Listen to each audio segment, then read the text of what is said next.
আজকের এই বিশাল গণসমাবেশে এখন বিশেষ অতিথির গুরুত্বপূর্ণ বক্তব্য রাখছেন ইসলামী আন্দোলন বাংলাদেশের সংগ্রামী সিনিয়র নায়েবে আমির, বৈষম্য বিরোধী ছাত্র আন্দোলনের ছাত্র জনতার অন্যতম অভিভাবক মুফতি সৈয়দ মোহাম্মদ ফয়জুল করিম শাইখের চরমায়।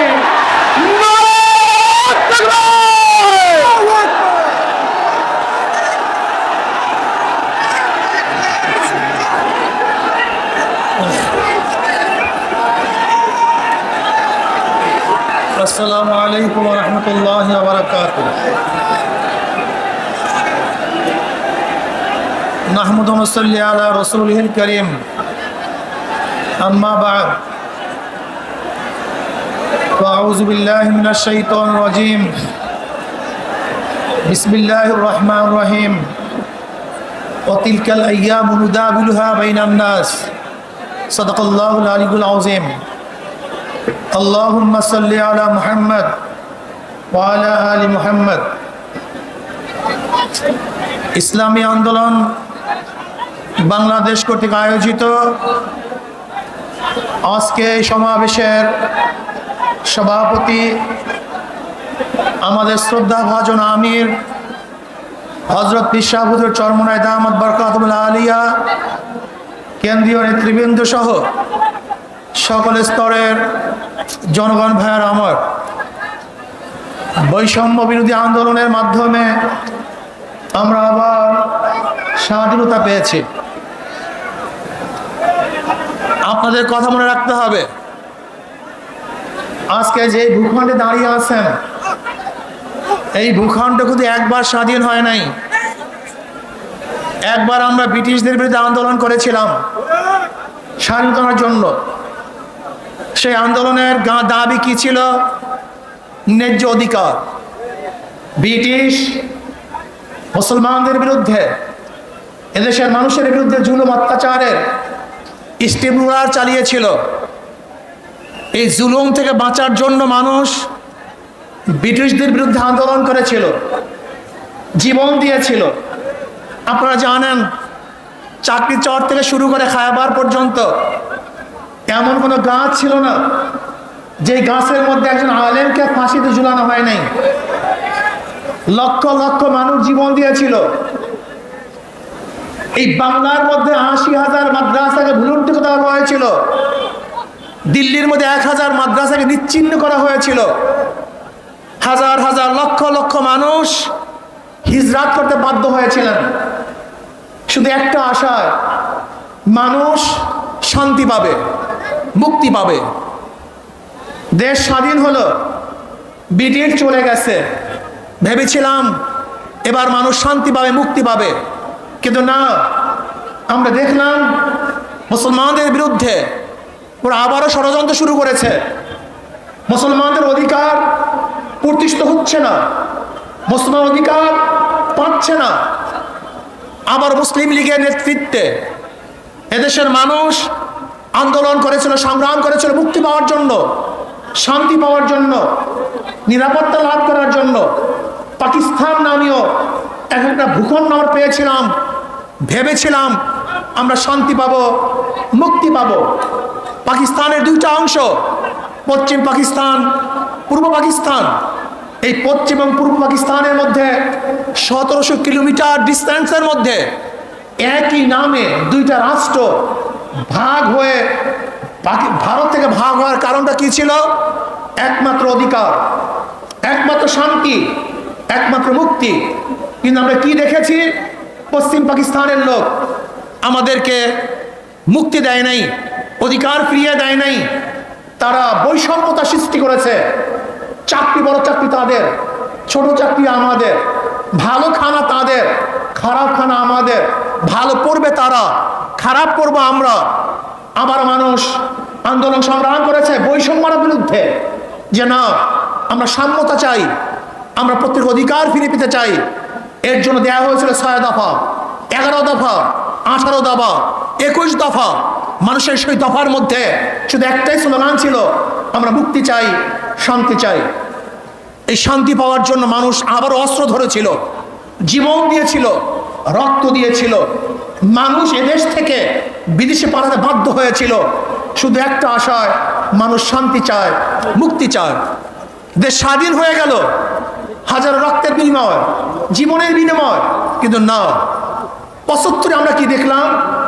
আমাদের দেশের মানুষ যাদের নেতৃত্বে এদের স্বাধীন হয়েছিল তাদের বিরুদ্ধে আন্দোলন করেছে, সংগ্রাম করেছে। কারণটা কি? মুক্তি দিতে পারে নাই, মানুষের অধিকার ফিরিয়ে দিতে পারে নাই, বৈষম্যতা রক্ষা করতে পারে নাই, সাম্যতাকে প্রতিষ্ঠিত করতে পারে নাই। মানুষ আবারও আন্দোলন করেছে, আবারও সংগ্রাম করেছে। আন্দোলন করলাম, সংগ্রাম করলাম, সরকার পরিবর্তন করলাম। আজকে দেশের স্বাধীনতার বয়স 52 বছর। এই 52 বছরে যারা এদের শাসন করেছে তারা একজন শাসক ছিল না, সবাই শোষক ছিল। যারা 52 বছর এদের শাসন করেছে তারা জনগণের কল্যাণে কাজ করে নাই, নিজেদের দল এবং নিজের কল্যাণে কাজ করেছে। এই 52 বছর যারা শাসক ছিল তারা মানুষের অধিকার প্রতিষ্ঠিত করতে পারে নাই, বরং নিজের অধিকার প্রতিষ্ঠিত করেছে, নিজের দলের অধিকারকে প্রতিষ্ঠিত করেছে। এরপরে আবার আন্দোলন হলো, এই 24 সনে আন্দোলন হলো। আপনারা আন্দোলনে শরীক ছিলেন, মনে রাখতে হবে বৈষম্য বিরোধী আন্দোলনের ছাত্রদের প্রথম ভূমিকা ছিল। পরবর্তীতে এই আন্দোলন শুধু ছাত্র ছিল না, এদেশের আপামর জনসাধারণ, পুরুষ মহিলা, শ্রমিক, কুলি, মজদুর, তাঁতি, মাদ্রাসার ছাত্র, স্কুলের ছাত্র, কলেজের ছাত্র সহ সমস্ত মানুষ ঝাঁপিয়ে পড়েছে। আমরা মাঠে থেকে সশরীরে নেতৃত্ব দিয়েছি, এই শেখ হাসিনার জুলুমের বিরুদ্ধে আন্দোলন করেছি। আমরা আবার স্বাধীনতা পেলাম, কিন্তু আমরা কি দেখলাম? যেই কারণে মানুষ স্বাধীন করেছে দেশ, যেই কারণে মানুষ জীবন দিয়েছে, কিন্তু আমরা দেখলাম সেই স্বৈরাচার খুনি শেখ হাসিনা বিদায়ের পরে আবার জুলুম, আবার অত্যাচার, আবার অবিচার, আবার আগুন, আবারও খুন, আবারও দখলদারি, আবারও চাঁদাবাজি। না, এই কারণেই আবু সাইদ রক্ত দেয় নেই, এই কারণেই মুগ্ধ রক্ত দেয় নেই, এই কারণে আমাদের হাজারো সংগঠনের ছেলেরা জীবন দেয় নাই, এই কারণে এদেশের মানুষ বন্ধ হয় নাই, এই কারণে এদেশের মানুষ রাস্তায় ঝাঁপিয়ে পড়ে নাই। আমরা আগুন সন্ত্রাস বন্ধ করতে চাই, আমরা জুলুম বন্ধ করতে চাই। একটা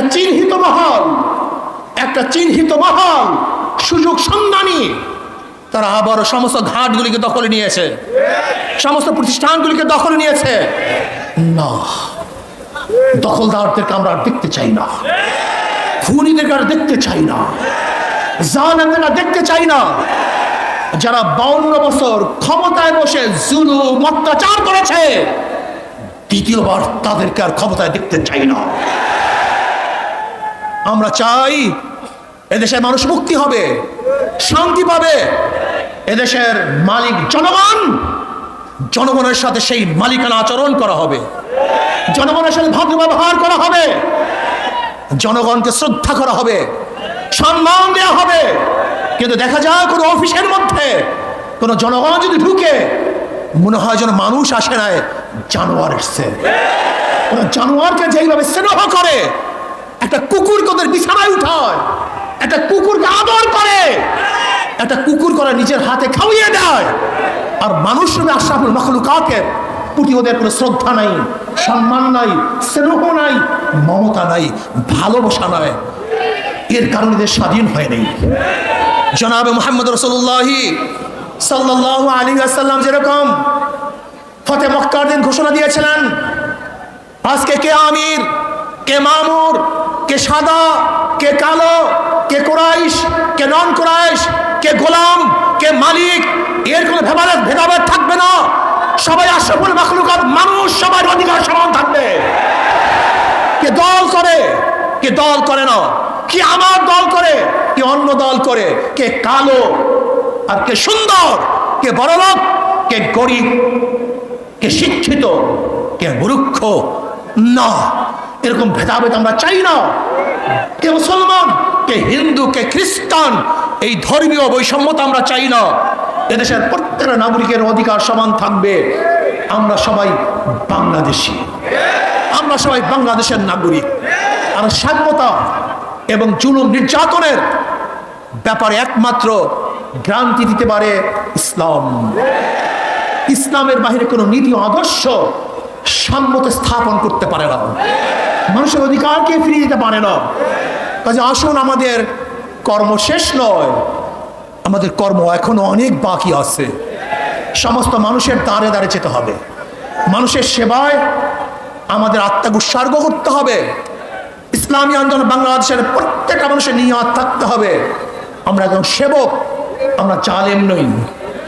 আমরা জালেমদের বিচার চাই, অবৈধ খুনের বিচার চাই, কিন্তু নিরাপদ লোক যেন কোনো অবস্থাতেই জুলুমের শিকার না হয় সেইভাবেও আমাদের খেয়াল রাখতে হবে। অন্তর্বর্তীকালীন সরকারকে আমরা ধন্যবাদ জ্ঞাপন করতেছি। মানুষ যেই আশা, যেই বুক ভরা আশা নিয়ে রক্ত দিয়েছে, জীবন দিয়েছে, আপনারা সেই আশা এবং আকাঙ্ক্ষা বাস্তবায়ন করবেন, সেই দিকেই তাকিয়ে থাকবো। এবং আমি ছাত্র সমাজকে বলবো, অচিরেই আমাদেরকে আবার পড়ার টেবিলে ফিরে যেতে হবে, আমাদেরকে বড় বড় শিক্ষিত হতে হবে, আমাদের নিজেদেরকে করতে হবে। আমরা শুধু বাংলাদেশের নেতৃত্ব দেবো না, গোটা দুনিয়ার নেতৃত্ব এই বাংলাদেশের জনগণ দেবে ইনশাআল্লাহ। আল্লাহ আমাকে এবং আমাদের সবাইকে সেই যোগ্যতা সম্পূর্ণ নেতৃত্ব তৈরি করার, নেতৃত্ব অর্জন করার তৌফিক দান করেন। দেশকে শান্তি রাখেন, আগামী ইসলাম হুকুমাত কায়েম হবে সে আশা প্রত্যাশা নিয়ে অপেক্ষায় আসি। আল্লাহ পাক যেন সেটা দেখার তৌফিক দান। যেরকম একবার বলেছিলাম, আল্লাহ যেন শেখ হাসিনার পতনের সেই অবস্থান চোখে দেখার তৌফিক দান করেন।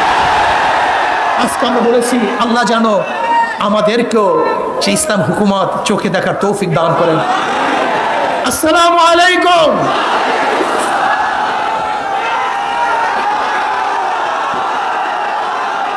সমাবেত ভাই বন্ধুগণ,